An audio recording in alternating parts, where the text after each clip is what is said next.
This has the opposite feel, and it feels very chaotic. Nobody knows what's going to happen. There's the chaos inside the convention, which is already happening with Debbie Wasserman Schultz on the way out. And then there's a chaos outside of the convention, which is another concern here, where they're expecting as many as 50,000 protesters per day, so 200,000 protesters in total all week, that can really disrupt the city and really disrupt this coronation for Hillary Clinton. Talk about the wisdom of Hillary Clinton making Debbie Wasserman Schultz her honorary campaign chair. I mean, this is a woman who just got caught with her thumb on the scale for Hillary. And to sort of reward her with that post makes it look like a quid pro quo, doesn't it? Yeah, it's a little shady, absolutely. It does have the benefit, I think, of, everybody knows that Debbie Wasserman Schultz has been in the bag for Hillary Clinton. These emails prove it, so why not? It kind of makes sense. I don't think anybody's too surprised. But the truth is, Debbie Wasserman Schultz she has a tough primary battle back in her home state district in Florida that she's being outraised with. Bernie Sanders has come out in support of her opponent, and she looks like she might lose that. It's kind of crazy that she isn't putting the entire convention on hold and just leaving, going home to her district and trying to win that campaign. I think she's going to pay a big price for this at home, and I think this breakfast where she was jeered at that we talked about earlier, that, I think, is a big warning sign that her political career might be coming to an end very, very soon. Bernie Sanders obviously has a huge contingent of supporters, huge contingent of delegates at this convention. Now that these leaked emails seem to suggest that the party hierarchy was, working to freeze him out of the race, where are those Bernie supporters supposed to go? Are they all going to jump on board with Hillary Clinton like the party has hoped?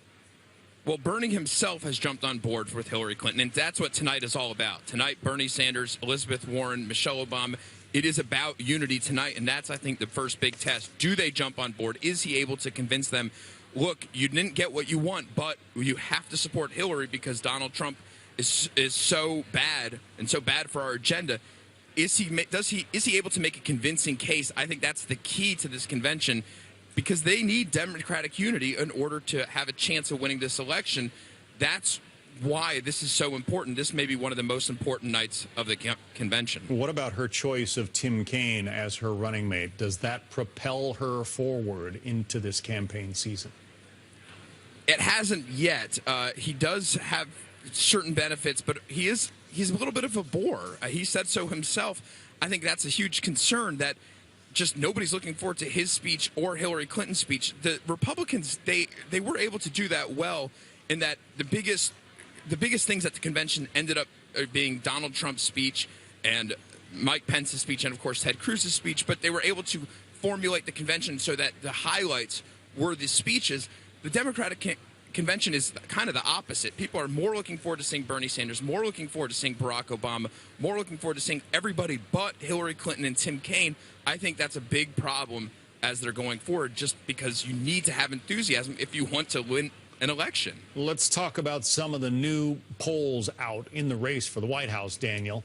Donald Trump gets a big post-convention bounce. A CNN ORC poll shows Trump now leading Clinton 48 to 45%, a 6-point jump for Trump from the last poll taken just before the convention. Similar results for the Morning Consult national poll, which also finds Trump pulling ahead of Clinton. This one by 4 percentage points, but still a sizable swing from the past week when the former Secretary of State was clinging to a 2-point lead. I guess we could expect that, Hillary Clinton might get a bounce out of her convention, but given some of the chaos we just talked about, that might not necessarily materialize. Yeah, look, it's huge for Donald Trump, obviously. He needed this poll. He got the jump. But you're also right. We need to wait 2 weeks, 3 weeks to see what happens with Hillary Clinton's bounce and how it evens out. But obviously, if you're Donald Trump and you're the Republicans, you have to be very, very pleased that the convention appears to have been a success. I mean, what more could you hope for than bouncing 6 points in a poll? Hillary Clinton, can Bill Clinton make a convincing case for her? Can Barack Obama? These are key elements to this convention, and it will help really prove whether or not she's able to get her own bounce. If she can bounce back, well, then the race will be pretty much set in a couple of weeks. I think that's the key right here. All right, Daniel Halper, Washington bureau chief for the New York Post. Thank you, Daniel.